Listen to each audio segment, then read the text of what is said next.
살아가다가 보면은 참 외로움을 맞닥뜨릴 때가 있습니다. 뭐 인생 자체가 그 외로운 거지만 그 외로움 중에도 어떤 특별한 기간에 혹은 어떤 특별한 때에 그 외로움이 극심할 때가 있음을 경험을 하는데요. 저도 돌아보면은 그런 적이 몇 번 있었던 것 같습니다. 처음 이민 갔을 때는 말할 것도 없고, 그리고 이제 혼자서 이민 생활을 정리하고 한국으로 되돌아왔을 때, 그때 뭐 가족 떠났죠. 그리고 제가 원래 어릴 때부터 자라던 교단이 아닌 다른 교단으로 왔죠. 신학교 3년 내내 아주 그 어릴 때부터 같이 자랐던, 어릴 때부터 같이 꿈을 나누었던 그런 동력자, 그런 사람들은 눈에 보이질 않고 모든 게 너무 낯습니다. 그래서 참 외로웠거든요. 그 중에도 신학교 1학년 여름 방학 때 아마 제 일생에서 가장 외로웠던 기간 중이었던 것 같아요. 이제 동료 신학생들은 다 이제 자기 고향으로 집으로 다 흩어지고 저 혼자 이제 사당동에 있는, 그때 우리 신학대학원은 양지, 경기도 양지에 있었고 학부가 서울 사당동에 있었는데 그 낯선 학부 기숙사에 와가지고 지냈는데요. 그때 왜 방학 때 미국에 안 들어갔는지 기억이 전혀 안 납니다. 왜 안 갔는지 모르겠는데요. 아마 이제 나름대로 이 기간 동안에 처음 접하는 이제 신학 공부를 뭐 더 해야 되겠다, 그런 이유였지 않을까 짐작을 합니다. 그렇게 서울에 남아 있으니까요, 그 학부 학생 몇 명이 이제 기숙사에 있고 너무 쓸쓸하고 외로운 겁니다. 그 외로움은 이루 말로 다 못하는 게요, 일주일에 진짜 말 몇 번 할 수가, 하루 종일 한마디도 할 수 없는 상황이에요. 그게 뭐 얼마나 외롭고 외로웠는지 정말 뭐 눈물이 찔끔찔끔 나는 정도예요. 그래서 이제 너무 외로우니까요, 그 총신대 학부 그 사당동에서 그 언덕을 넘어가면은 그 숭실대학이 나오는데, 너무 이 총신대학에만 있으니까 답답하니까 이제 그 언덕을 넘어서 숭실대학교를 넘어가는데 그 언덕길에서 막 소리를 질렀던 기억이 참 많이 납니다.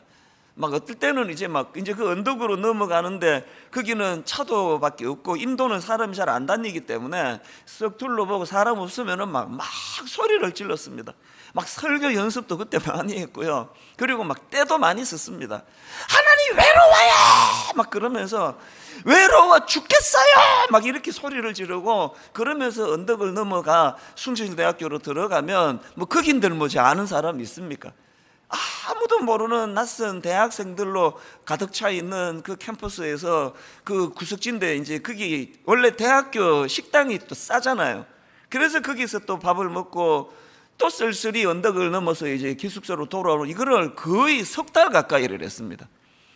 그때를 돌아보면은 이 외로움이 뼈에 사무친다는 게 이런 거구나. 그리고 지금처럼 인터넷이 있습니까?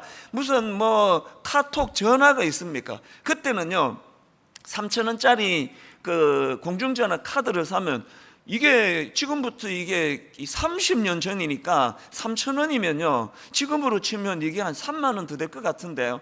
그게 딱 3분 통화예요. 미국에 딱 3분 통화. 그래서 이제 공중전화에 딱 한 달에 한 번씩, 돈이 없을 때니까. 그래서 이제 카드를 넣고 전화를 드리면 어머니 저예요 어쩌고 인사하고 나면은 말하려고 그러면 전화 끊어져요. 3분. 그러면 또 외로움이 물밀듯 밀려오고 그런 시간을 보냈거든요. 그런데 여러분, 제가요 그렇게 외롭고 고독했던 그 신학대학원 1학년 시절이 이 말씀을 준비하다가 떠오른 이유가 있습니다. 뼛속같이 외로웠을 때 하나님께서 그렇게 외로웠던 기억으로만 남겨두지 않으시고 제 생애에 여러 번 말씀드렸잖아요. 가장 충만하고 가장 뜨겁고 가장 마음의 행복이 넘쳤던 때도 또 그때예요. 이게 신비입니다. 왜 그렇습니까? 오늘 본문을 보면서 제가 이 아브라함을 보면서 그 은혜를 참 많이 옛 생각이 떠올려지는데요, 가장 외롭고 가장 힘들 때 하나님은 그를 방치해 두지 않으시기 때문에 그렇습니다. 오늘 본문 아브라함을 한번 보시기를 바랍니다. 창세기 13장 14절, 롯이 아브라함을 떠난 후에 여호와께서 아브라함에게 이르시되, 롯이 아브라함을 떠난 후에, 여러분 이 신앙생활은 하나님과 쌓아가는 스토리라 그랬듯이 성경을요, 무슨 막 불교 경전 읽듯이, 뭐 불교 경전이 어떻게 전개되는지 저는 잘 모르겠습니다만 어떤 무거운 경전 읽듯이 하면은 그거 잘못 아시는 거예요. 성경은 처음부터 끝까지 스토리예요. 하나님과 함께하는 스토리. 그래서 그 사도 바울이 복음 전하다가 말년에 감옥에서 춥다, 외투 좀 갖고 와라. 그 누가 보고 싶네? 그 누굴 좀 데리고 와라. 뭐 이런 것들을 하나님이 다 기록하도록 허락하시는 그게 성경이에요. 그 성경을 읽으실 때는요, 영적인 감정이입이 중요합니다. 아브라함이 지금 어떤 상황이겠는지 상상해 보세요. 왜 여기에다가 하나님이 아브라함에게 이르시되 하기 전에 여기다가 전제를 하나 붙이십니까? 롯이 아브라함을 떠난 후에 아마도 이 한마디 속에요, 많은 아브라함의 그 복잡한 생각이 있었을 것 같아요. 하나님께서 아브라함에게 꿈과 비전을 주셨을 때, 그리고 너는 복이 될 것이라는 그런 놀라운 말씀을 주셨을 때, 그 말씀을 듣고 이제 하란을 떠나 가나안으로 가기로 결정하고 아브라함이 가나안을 갈 때 누구를 데리고 갑니까? 조카 롯을 데리고 가잖아요. 참 그 아버지가 일찍 돌아가신 그 조카를 보니까 글쎄 뭐 마음에 연민이 느껴졌을 수도 있고요. 어떤 이유인지는 없습니다. 여러분이 한국에 살다가 미국으로 이민을 가시면 어지간하면 조카 데리고 가는 일은 흔하지 않습니다. 그런데 지금 그 여정길에 조카를 데리고 가요. 그 조카와 지금 방금 헤어졌단 말이에요. 그것도 물질 문제 때문에. 이 물질 문제 때문에 다툼이 심해지니까, 그래서 이제 양보해서 네가 원하는 대로 해라, 그렇게 해서 헤어졌어요. 그리고 또 아브라함의 이 망감이 교차되는 거 얼마든지 짐작할 수 있습니다. 야속하지 않겠습니까? 아니 그래도 삼촌으로 정 내놓으라고, 네가 이쪽 택하면 난 저쪽 택하고, 네가 저쪽 택하면 난 이쪽 택할게, 그러는데 당연히 삼촌이 먼저 택하셔야죠. 내 이 많은 부, 이거 다 삼촌 때문에 온 건데 이래야 되는 거 아닙니까? 그렇게 야속하게 딱 자기가 눈에 보기에 좋은 가장 그 알짜 같은 땅 택해가지고 싹 그렇게 떠나가는 롯을 생각하니까 배신감도 느끼고 마음에 서운함도 있고, 이런 망감이 교차하던 때가 오늘 본문에 이 한마디로 다 녹아있는 거예요. 롯이 아브라함을 떠난 후에. 여러분, 여기서 진짜 중요한 은혜를 우리가 발견하는데요, 제가 아까 왜 이 말씀을 묵상하다가 내 인생에 가장 외로웠던 신학교랑 시절이 떠올랐다고 그런 말씀을 제가 드렸습니까? 제 생애에 가장 외로웠던 그 순간이었지만 어떤 시기보다도 하나님의 만져주심이, 말씀해 주심이 가장 컸던 때가 그때거든요. 사당동에서 숭실대 기숙사 올라가는 그 언덕으로 너무너무 외롭고 힘들 때, 그리고 골방에 들어가서 그럼 골방이고 뭐고 없습니다. 방학계 그 학교 캠퍼스가 다 빈 곳 아닙니까? 그렇게 답답한 마음을 가지고 주님 앞에 무릎을 꿇고 기도를 드리면은 하나님이 막 풍성한 은혜를 주시는 거예요. 그래서 저는 여기 나와 있는 롯이 아브라함을 떠난 후에 여호와께서 아브라함에게 이르시되, 이 말씀이 너무나 은혜로 다가오는 거예요. 그런가 하면 더 중요한 것은 그 다음 말씀입니다. 후반부 보십시오. 14절 15절을 연결해서 읽어드릴게요. 롯이 아브라함을 떠난 후에 여호와께서 아브라함에게 이르시되 너는 눈을 들어 너 있는 곳에서 북쪽과 남쪽 그리고 동쪽과 서쪽을 바라보라. 보이는 땅을 내가 너와 내 자손에게 주리니 영원히 이르리라. 이게 얼마나 놀라운 말씀입니까?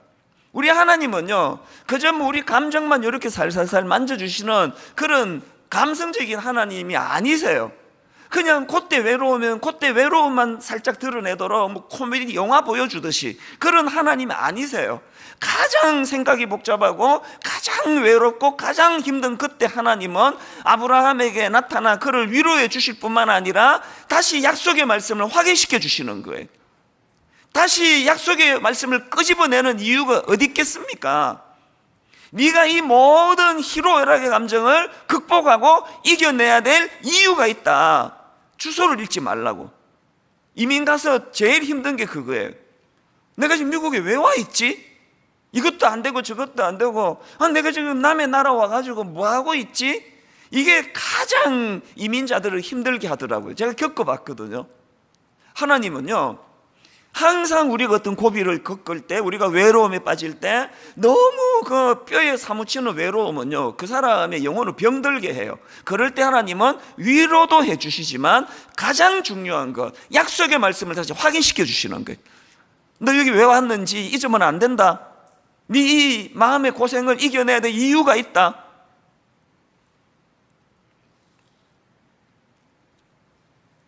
제가 내 인생에 가장 외로웠던 신학교 3년 동안의 그 시절이었지만, 그 기간이 저에게 가장 영적으로 충만한 기간이었고, 더 중요한 것, 그 신학교 3학년 그 내내 어떤 면에서는요, 주말에 집에도 갈 수 없고 방학 때도 집에도 가지 않고 현실적으로 모든 저를 아끼는 가족들과 주변 사람들이 없는 교단도 다른 그곳에서 3년을 제가 지냈기 때문에, 그 기간에 하나님이 말씀해 주시고, 무엇보다도 그 기간에 하나님이 교회를 향한 꿈을 주셨다는 거예요.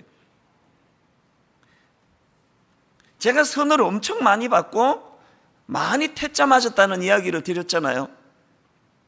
지금 생각해 보면요, 퇴짜 맞을 짓을 하고 제가 선을 본 거예요. 제가 제 아내 만나가지고 한 첫날 5시간인가 6시간인가 설교를 했다 그랬잖아요.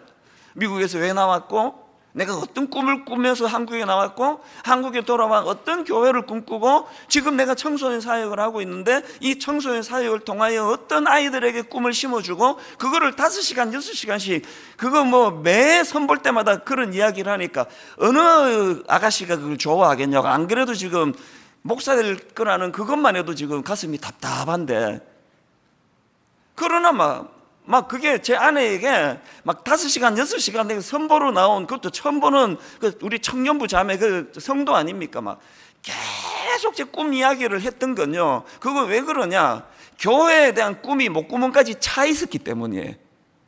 쿡 찌르면은 교회에 대한 꿈이 막 나오는 걸 어떡합니까?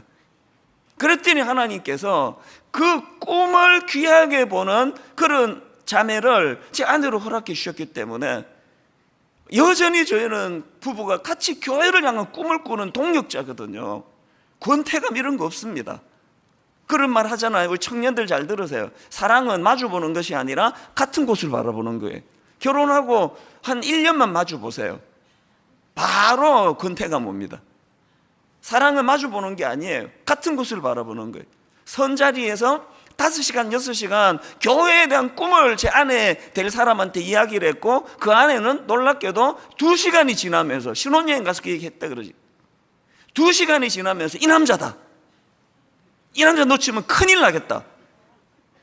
내가 약간 과장을 넣어서 지금 감정을 표현하는 것 같습니다. 큰일 날 정도는 아닌데, 하여튼 이 남자 놓치면 안 되겠다. 여러분, 지금 선보로 나온 7살 많은 노총각 남루한 남자 전도사가 오자마자 뭐 가정 이야기 뭐 이런 건 안 하고 교회 이야기만 막 냈다 해대는데, 2시간이 지나면서 이 남자다, 이 남자 놓치면 안 된다. 이거 과장이라니까 놓치면 안 되는 게 아니고, 하여튼 이 남자다. 그래서 시작한 가정이에요. 그러고는 저는 신혼 때부터 청소년 사역에 미쳐 있었기 때문에요, 눈 뜨면 아이들 일어나기도 전에 나가가지고 아이들 다 잠들 때 집에 들어오는 신혼 때 집에서 저녁을 먹어본 적이 많지 않습니다. 그걸 제 아내가 다 견뎌냈거든요. 왜 견뎠을까요? 같이 꿈꾸는 거니까. 이게 언제 만들어졌다고요? 신학교 3년 가장 외로웠던 그 순간, 여호와께서 아브라함에게 말씀하여 이르시되 눈을 들어 동서남북을 바라보라. 네가 왜 한국으로 돌아왔는지 잊으면 안 된다. 왜 한국에 왔니? 돈 벌러 왔니? 한국에 왜 왔니? 이걸 계속 무장시켜 주시는 거예요. 제가 며칠 전에 이틀 전인 거 설교하면서 내가 29 예비 담임 목사님들한테 요새 잔소리가 너무 많아졌다고, 내가 반성한다고.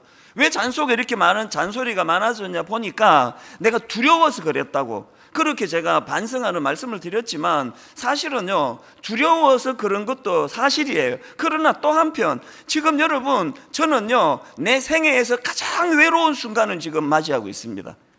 29 교회가 세워진다는 이것이 너무나 영광스러우면서도 이번 특세 내내 제가 마음이 아팠던 거, 어떤 성도님들은 자꾸 우세요. 이게 마지막 분당 우리 교회에서 마지막 특세라 생각하니까 그렇게 눈물이 나네요. 그 성도님과 똑같은 마음이에요. 19년을 이렇게 함께 울고 함께 웃으며 함께 스토리를 만들어가던 그 성도님들을 이제 29 교회로 4분의 3 되는 성도들을 파송한다 할 때 약간 이게 좀 과장된 표현인지 모르겠습니다만 살점을 뜯어내는 게 이런 거구나. 그 요즘 많이 외로워요. 제가 어떤 위로도 잘 통하지 않습니다. 그런데 여러분, 요즘만큼 충만할 데가 없는, 하나님이 또 계속 꿈을 주시니까, 새벽마다 하나님이 저를 꿈으로 인도해 주시니까, 그래서 자꾸 잔소리를 하게 되는 거예요. 이 선보던 그때의 정상이 또 나타났어요. 막 쿡 찌르면은 29 교회, 쿡 찌르면 29 교회. 그래서 제가 어떤 분들은 목사님 이제 그 1만 성도 파송 운동 얘기 좀 안 했으면 좋겠습니다. 그럼 내가 알겠다 그래. 그 말이 맞습니다. 안 되는 걸 어떻게 해요? 하다 보면 또 그 이야기가 나오고, 하다 보면 또 그 이야기. 그건 여러분 오해는 하지 말아주세요. 어떻게든 내보내려고 그러는 게 아니라요, 지금이 제가 가장 외로워요. 제가 너무너무 외로워요. 외로우면 어김없이 하나님이 저를 만나주시고 만져주시는데, 요즘만큼 이 꿈과 비전으로, 교회를 향한 소망으로 저를 다루어 주실 데가 없습니다. 그러니까 쿡 찌르면 교회 얘기가 나오는 게, 그래서 29 목사님들한테도 만나면 잔소리하고, 설교에도 내가 오늘은 내가 이거 안 해야지 다음 절대 안 해야지. 그런데 또 하고 있잖아 지금 또. 그 권사님이 하지 마라 그랬는데 이거 어떡하지? 오늘 여러분 특별 새벽 부흥의 마지막 날, 이 원리를 잊으시면 안 됩니다. 지금 외로우세요? 특별히 그 사람에게 실망하고 사람에게 배신당해, 그래서 눈을 떠보니 다 떠났네? 혼자밖에 없는 쓸쓸함이 있으세요? 두 가지 복을 받으실 준비를 하세요. 하나님이 여러분을 어루만져 주실 때예요. 여러분, 하나님이 말씀하실 때입니다. 그런가 하면 두 번째로, 네가 왜 살아야 되는지 아니? 이 외로움을 이겨내야 되는 이유가 있다. 우리의 삶의 이유, 꿈, 비전, 지금 그걸 알려주시고 계시는 걸 한번 눈을 떠 영안을 열고 그것에 귀를 기울여 보시기를 바랍니다.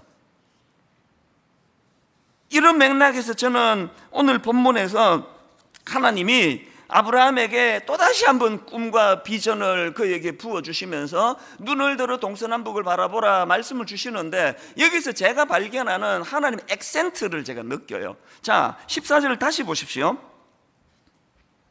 롯이 아브라함을 떠난 후에 여호와께서 아브라함에게 이르시되 너는 눈을 들어. 또 17절을 보세요. 처음부터 힘을 주고 하시는 말씀이에요. 너는 일어나. 그 땅을 종과 형으로 두루 다녀보라. 내가 그것을 내게 주리라. 하나님의 액센트가 느껴지세요? 눈을 들어라. 일어나라. 17절을 현대인의 성경으로 보니까, 이제 너는 일어나 이리저리 다니며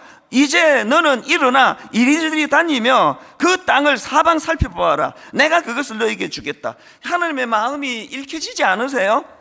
너 지금 그 힘든 상황 내 이해한다.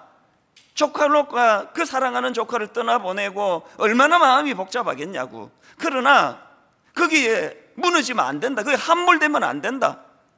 고개 숙이고 있지 마라. 일어나. 그 청승맞게 그러지 말고, 내가 너에게 약속한 그 땅 이리저리 일어나 이리저리 다니며 그 땅을 사방 살펴보거라. 오늘 이 새벽에 하나님이 저와 여러분에게 바로 이 말씀을 주신다고 생각합니다. 많이 힘드시죠? 코로나19 때문에 많이 위축되시죠? 우리 목요일 날에도 영상을 봤습니다만 자영업 하시는 수많은 성도님들 많이 힘드시죠? 하나님이요, 그것도 힘든 거 다 안다. 다 아는데 왜 그렇게 고개 숙이고 힘 하나 없이 그렇게 다 다니느냐고. 그걸 견뎌내야 되는 이유를 까먹었구나. 오늘 하나님이 마지막 시간에, 특세 마지막 시간에 액센트를 넣어서 말씀하시는 게 들리지 않으세요? 롯이 아브라함을 떠난 후에 여호와께서 아브라함에게 이르시되 너는 눈을 들어 너 있는 곳에서 북쪽과 남쪽 그리고 동쪽과 서쪽을 바라보라. 너는 일어나 그 땅을 종과 행으로 두루 다녀보라. 오늘 이 특별 새벽 부흥의 토요일 마지막 날 주시는 말씀으로 고개 숙이고 있던 여러분들이 꿈을 회복해 주신 하나님 은혜로 눈을 들어 고개를 들어 동서남북을 바라보는 놀라운 사건이 이 새벽에 일어나게 되기를 바랍니다. 무기력하게. 그래서 여러분, 자녀 키우면서 가장 힘들고 안타까운 케이스가 자녀가 어떤 일로 낙심해서 방에서 안 나올 때래요. 어떤 집에 집사님 아이 삼수하고 너무 공부 잘하는 애인데 또 실수하고 그래가지고 실패하고 방에서 안 나오는 거예요. 방에서 안 나오는 겁니다. 부모 된 입장에서 그것만큼 억장이 무너지는 데 없다고 생각합니다.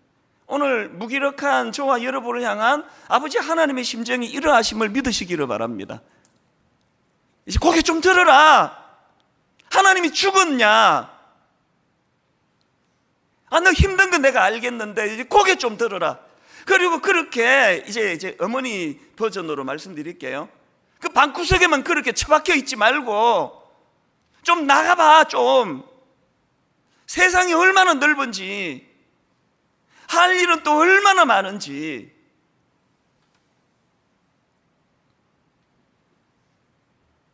여러분, 우리가 다시 일어서야 되고 또 다시 일어설 수 있는 힘, 하나님이 우리에게 주신 약속의 말씀이 있기 때문이에요.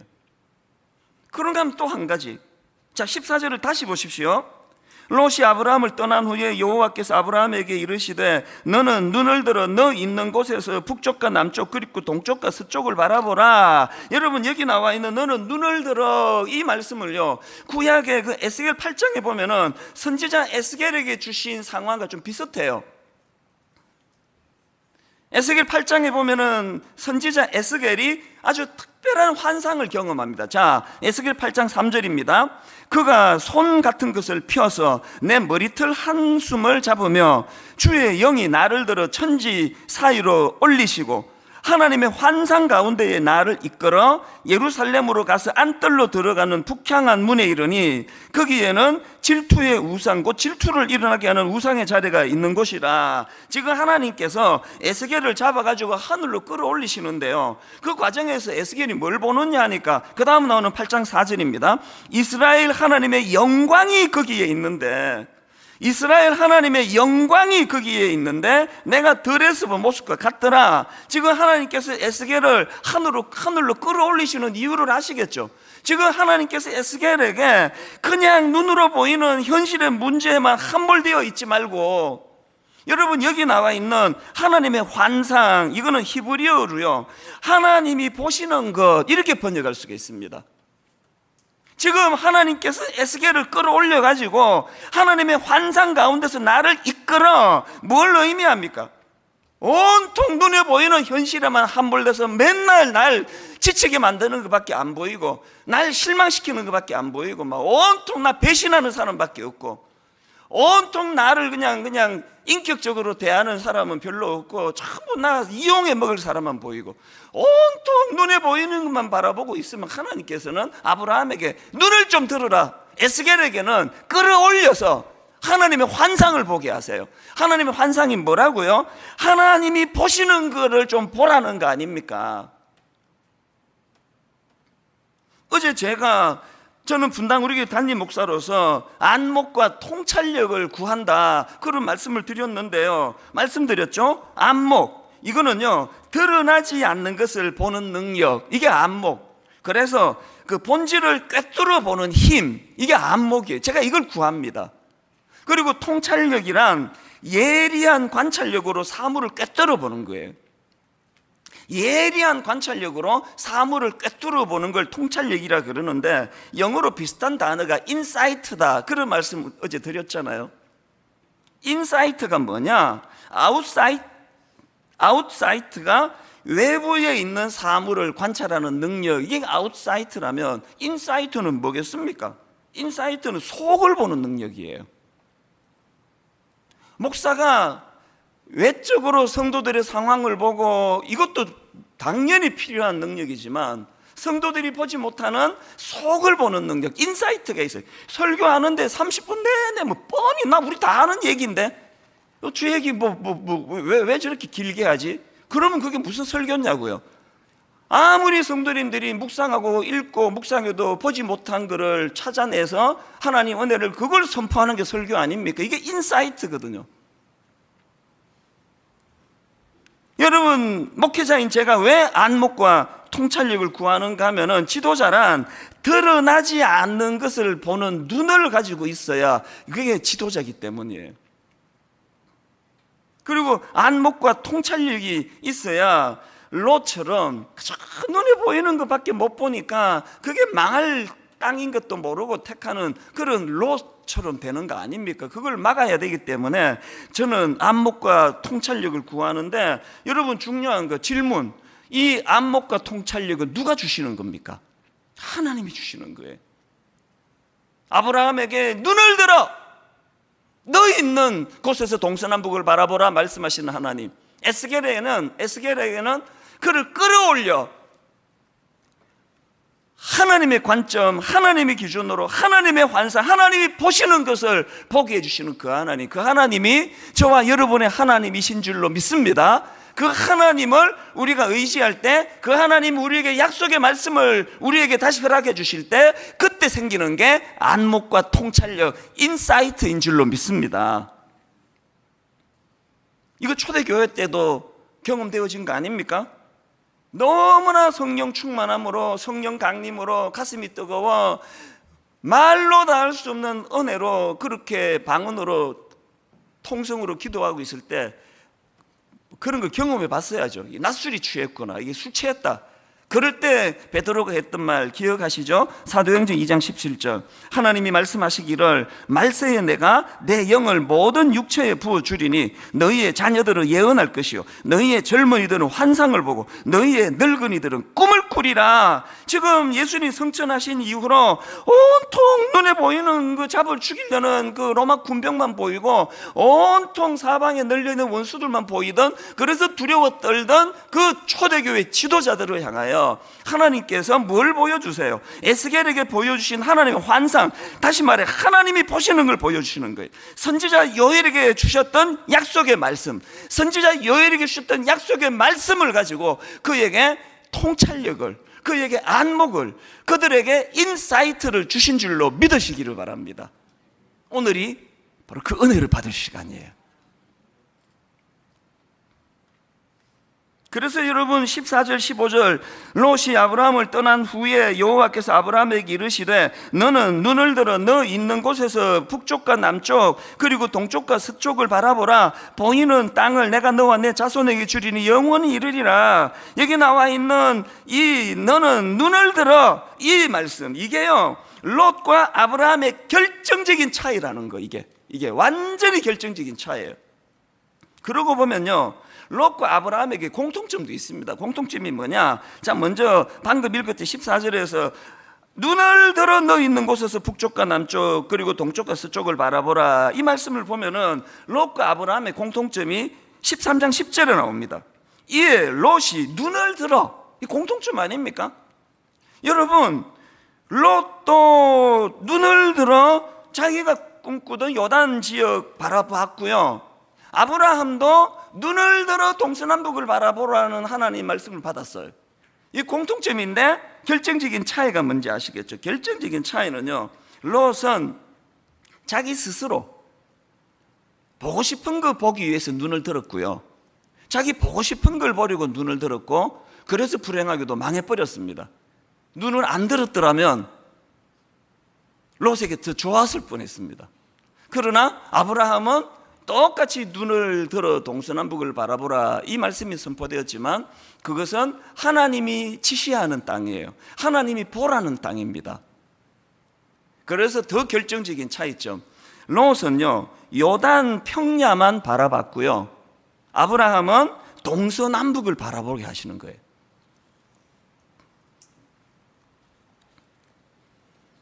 저는 분당 우리 교회 또 함께 예배를 드리시는 모든 성도님들에게 롯과 아브라함의 차이 가운데 롯이 아니라 아브라함 쪽을 선택하며 기도하는 성도님들 되시기를 바랍니다. 그래서 이걸 정리해 보면요, 아브라함하고 롯의 결정적인 차이는 뭐냐? 약속의 말씀에 있고 없음의 차이예요. 약속의 말씀이 없이 바라보는 그곳은 굉장히 위험합니다. 약속의 말씀이 있은 다음에 하나님의 말씀을 따라서 동서남북을 바라보게 되시기를 바랍니다. 여러분, 이 차이가요, 아브라함에게는 안목과 통찰력이 부어졌고 롯에게는 그게 없었다, 이렇게 정리가 되는데, 자, 성경을 다시 한번 보십시오. 아브라함은요 롯과 헤어진 이후에 계속 하나님의 인도하심을 받아요. 계속. 그런데 롯과 관련해서 성경을 한번 읽어보세요. 롯과 관련해서는 삼촌 아브라함하고 헤어져서 자기가 원하는 땅을 선택해서 갔다, 이거 말고는 더 이상의 비극적인 사건 몇 개 말고는 기록이 없습니다. 뭘 의미할까요? 하나님의 인도하심을 받지 못했다는 거 아닙니까?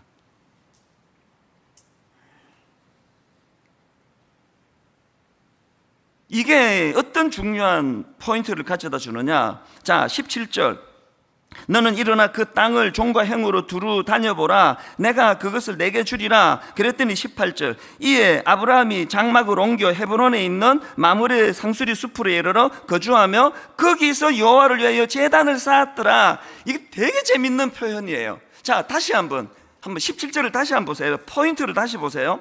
너는 일어나 그 땅을 종과 행으로 두루 다녀보라, 내가 그것을 내게 주리라. 그랬더니 막 18절에 그때부터 아브라함이 이제 막 찬스다, 기회가 왔다 그래가지고 막 하나님이 이제 허락했다 그러면서 막 종과 행으로 막 미친 듯이 땅을 둘러 다닌 게 아니라, 이제 너는 일어나 그 땅을 종과 행으로 두루 다녀보라, 내가 그걸 네게 주겠다 그랬더니 바로 18절에 이에 아브라함이 장막을 옮겨 헤브론에 있는 마므레 상수리 숲으로 이르러 거주하며 거기서 여호와를 위하여 제단을 쌓았더라. 여러분, 이 차이를 아시겠습니까? 롯 같았으면요, 나 이제 허락받았다 그러고는 막 미친 듯이 땅을 둘러 다녔을 거예요. 롯의 관심은 하나님이 주시는 축복이었고 약속의 말씀을 받은 아브라함에게는 하나님이 목적이었거든요. 그런데 여기서 여러분, 이 18절에 이에 아브라함이 장막을 옮겨 헤브론에 있는 마므레 상수리 숲으로 이르러 거기 거주하며 거기서 여호와를 위하여 제단을 쌓았더라, 이렇게 되어 있는데요, 아브라함이 제단을 쌓은 그곳이 헤브론이래. 헤브론. 그런데 여러분, 이 헤브론은 친구라는 뜻의 어원을 가지고 있습니다. 뭘 의미할까요? 뭐가 강조됩니까? 하나님은요 아브라함을 친구로 부르셨다는 의미를 강조하는 단어 아닙니까? 아브라함이 애굽으로부터 올라와 헤브론에 이르는데 그곳에 제단을 쌓고 예배를 하는 거, 그래서 기근이라는 문제가 찾아왔을 때 그 문제를 가지고 하나님께 의뢰하지 않고 자기 생각으로 자기 방식으로 그 문제를 풀어가려 했던 그 마지막 그 자신의 어리석은 그 순간의 모습을 청산하도록 도와주신 하나님, 그 하나님께서 아브라함을 친구로 불러주셨다. 그래서 여러분 아시죠? 이 헤브론은요 아브라함과 그 가족들에게 특별한 곳이에요. 그곳은 그곳에 있는 막벨라 굴을 사서 가족 묘를 사용했기 때문입니다. 하나님께서 자기를 친구로 불러주신 그곳,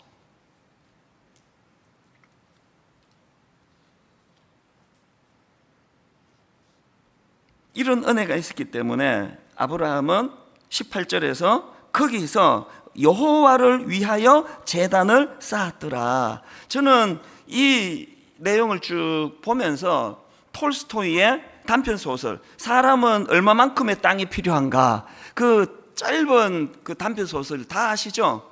예전에 설교에 인용한 적도 있던 것 같습니다.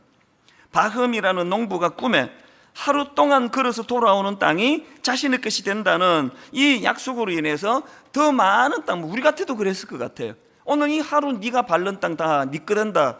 그래가지고 그 막 마음이 급하고 욕심은 나고, 그래서 막 하루 온종일 더 많은 땅을 가지려고 무리했다가 피를 토하고 죽고 만다. 그런 내용의 이야기 아닙니까? 딱 여기 나오는 농부 바흠이 롯 아닙니까? 그런데 아브라함은 하나님께서 너는 일어나 그 땅을 종과 행으로 두루 다녀보라, 내가 그것을 네게 주리라, 그 말씀이 떨어지자마자 18절에 이에 아브라함이 장막을 옮겨 헤브론에 있는 마므레 상수리 숲으로 이르러 거주하며 거기서 여호와를 위하여 제단을 쌓았더라. 아브라함의 길로 나가시기를 원합니다. 결론을 이렇게 맺기를 원합니다. 저는 톨스토이의 사람은 얼마만큼의 땅이 필요한가, 그 제목에 대한 질문에 대한 답을 이 소설, 단편 소설 끝에서 내리고 있잖아요. 조금이라도 더 많은 땅을 차지하려고 무리하다가 그렇게 비참하게 피를 토하며 죽은 주인공 바흠,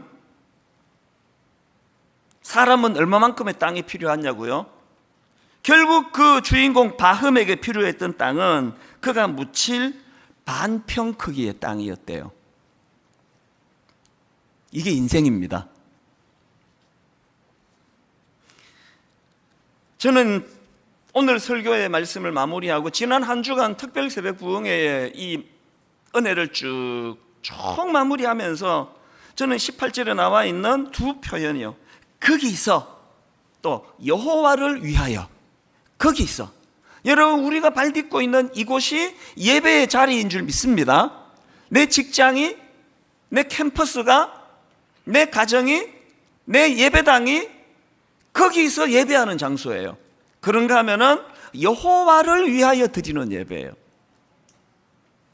저는 한 주간 쭉 마무리하면서 우리 특세 때 그 쌓았던 스토리, 추억 기억하시죠? 백문일답. 모든 성도님들이 하나같이 무슨 질문을 어떻게 드리든지, 무슨 질문을 어떻게 드리든지 모든 성도들은 대답을 하나 외쳤던 그 한마디, 예수 그리스도, 예수 그리스도, 예수 그리스도, 예수 그리스도. 그래서 100가지 질문 앞에 한 가지 답이에요. 결론을 이렇게 맺습니다. 많이 힘드세요? 외로운 자리에 빠졌습니까? 의지했던 롯이 떠나버렸습니까? 둘러보니 아무도 없습니까? 지금이 하나님께서 여러분을 만나주시고 말씀하실 때예요. 그리고 지금이 내가 왜 여기 있지? 내가 왜 이민가 있지? 내가 왜 지방에 가 있나? 내가 왜 지금 이런 어려움을 겪고 있나? 이 질문에 대한 답을 주실 때예요. 잊지 마라. 약속의 말씀을 따라 네가 여기까지 왔다. 오늘 여러분 이것들을 총 정리하면서 우리 이 찬양이요, 백문일답할 때 단골로 부르던 찬양이었습니다. 예수는 내 힘이요 나의 기쁨, 내 참 소망, 그 이름의 생명이 내 삶의 이유라. 그 이름의 생명이 내 삶의 이유라. 약속의 말씀을 받은 아브라함이 할 수 있는 결론이라고 저는 생각합니다.